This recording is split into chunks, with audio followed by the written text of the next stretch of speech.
नमस्ते इंस्पेक्टर साहब। बोलो। मुझे तूती शाह ने भेजा है। कौन तूती शाह? ड्यूटी ज्वाइन करने से पहले लगता है आपको किसी ने तूती शाह के बारे में कुछ नहीं बताया, इसलिए शायद आपने उसके तमाम अड्डों को शमशान में बदल दिया। शमशान में चिता जलने तक कुछ लोग तो रहते हैं, लेकिन मैं तूती शाह के अड्डों को वीरान बनाना चाहता हूं। आपके इस जोश और लगन को देखते हुए तूती शाह ने आपको ये तोहफा भेजा है। Very good. क्या है इसमें? रुपए? ये चीजें तो काफी घिसी पिटी और पुरानी हो चुकी हैं। ये तोहफा जरा हटकर है, देख लीजिए।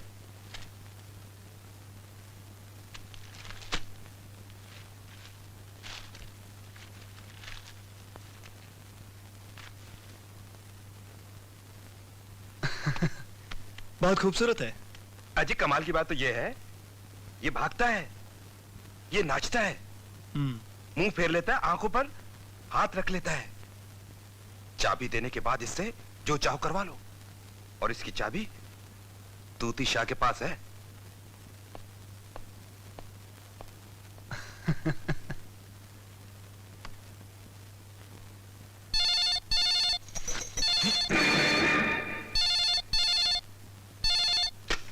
Hello. Good morning Tuti Shah. कौन बोल रहा है? इंस्पेक्टर विजय सिन्हा बोल रहा हूं। तुम्हारा तोहफा मुझे बहुत पसंद आया, लेकिन बड़े अजीब आदमी हो तुम। मुझे खबरदार करके खुद बेखबर सोते हो। तुम्हारे कमरे में घुस के तुम्हें मैंने हथकड़ी लगाई और तुम्हें पता तक नहीं चला।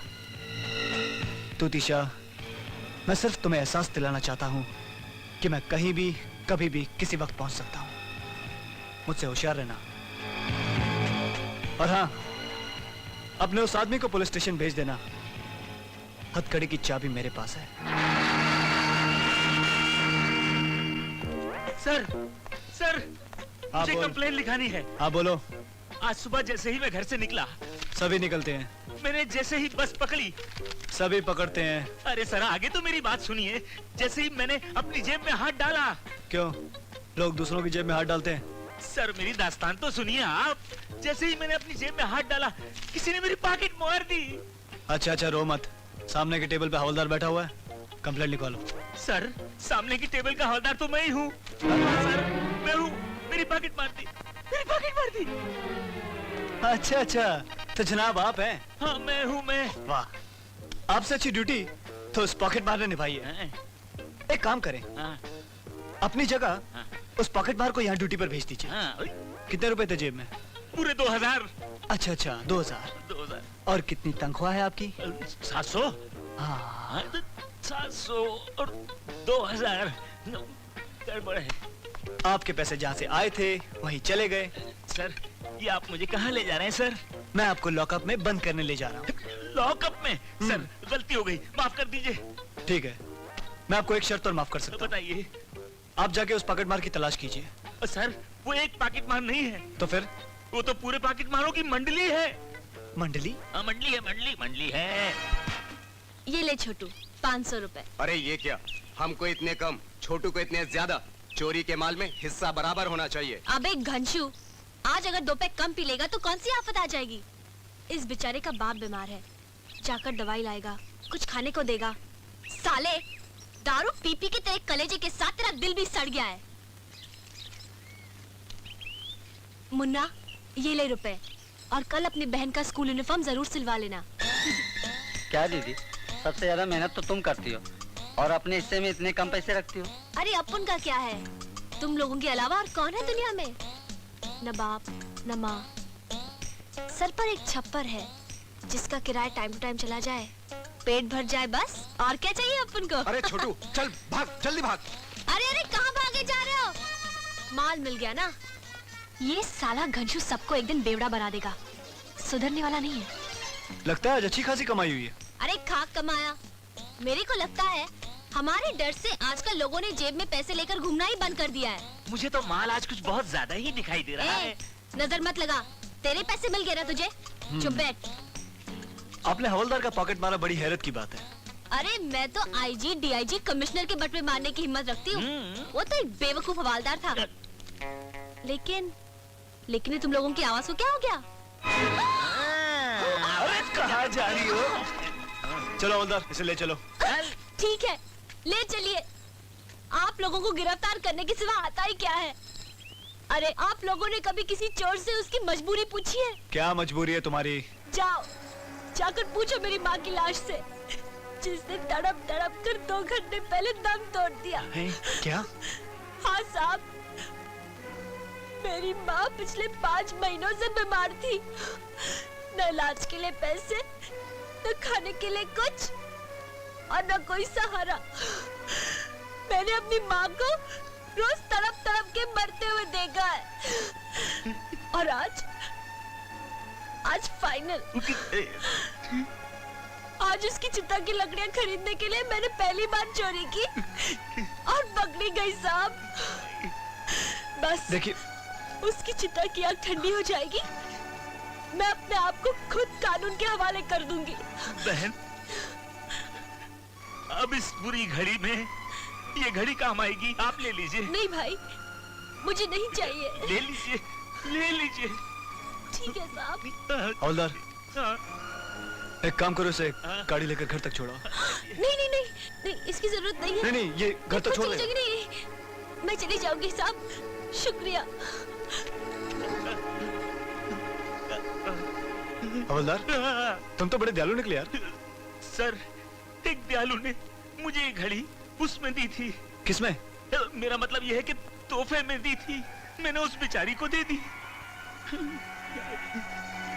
एक काम करो, मुझे भी कुछ देना चाहिए था। हाँ, बिल्कुल देना चाहिए था आपको। एक ये थोड़े से पैसे। हाँ। क्या मेरा बटुआ कहाँ गया?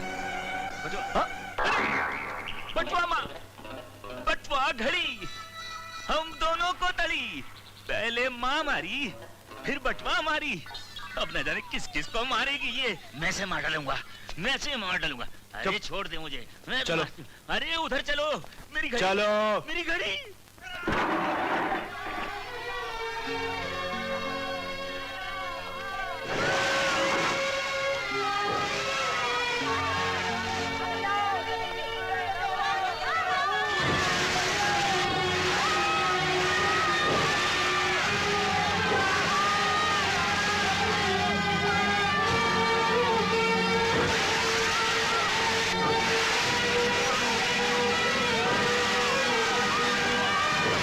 बख्शी जंग बहादुर ने बस्ती को जलाकर अपने ख्वाब को हकीकत में बदल ही दिया। बहुत बुरा किया, बहुत बुरा किया उसने। उसने जीती जागती बस्ती को शमशान बना के रख दिया। माइकल, आज मैं तुम्हारी मुलाकात एक ऐसे इंसान से कराना चाहता हूं जो धर्मदास और बख्शी दोनों का जानी दुश्मन है, और उसका नाम है तूती शाह।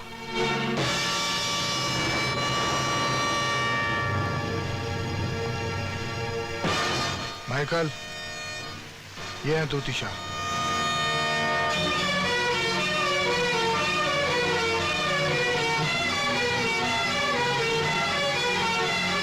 माइकल, मेरे दिल पर भी बख्शी और उसके भाई धर्मदास के लगाए हुए कई जख्म हैं।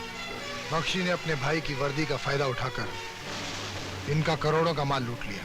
लेकिन इन बस्ती वालों को देखकर मुझे अपना नुकसान बहुत छोटा लगा।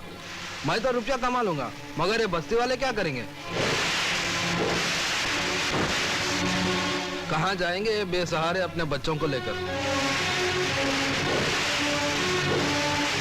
लिखने वाले ने तो इन गरीबों की नसीब में सिर्फ गरीबी लिखी है, लेकिन बख्शी ने जीते जी इनकी मौत लिख दी।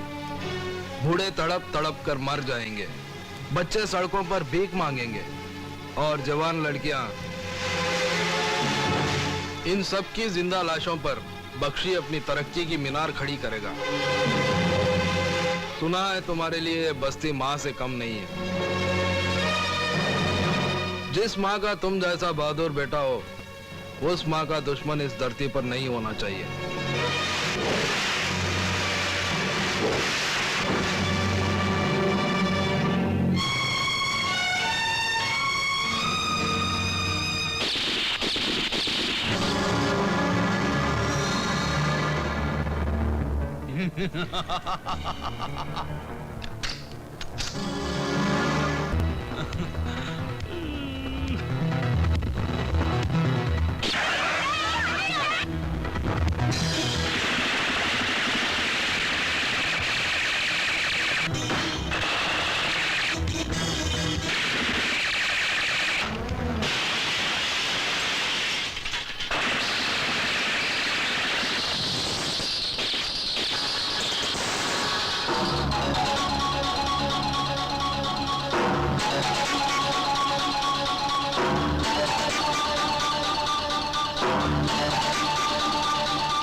काका माइकल।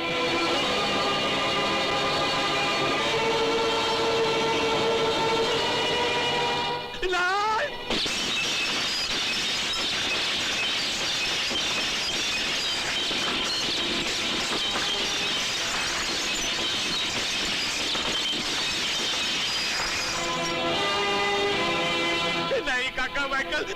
वो बस्ती माइकल की माँ थी जंग बहादुर। उसकी चीख पुकार सुनकर माइकल बहरा हो चुका है। उसकी बर्बादी देखकर माइकल अंधा हो चुका है। उसके दर्द को महसूस करके माइकल का दिल पत्थर का हो चुका है। अब वो इंसान नहीं, मौत बन चुका है। और उसका पहला शिकार है तू।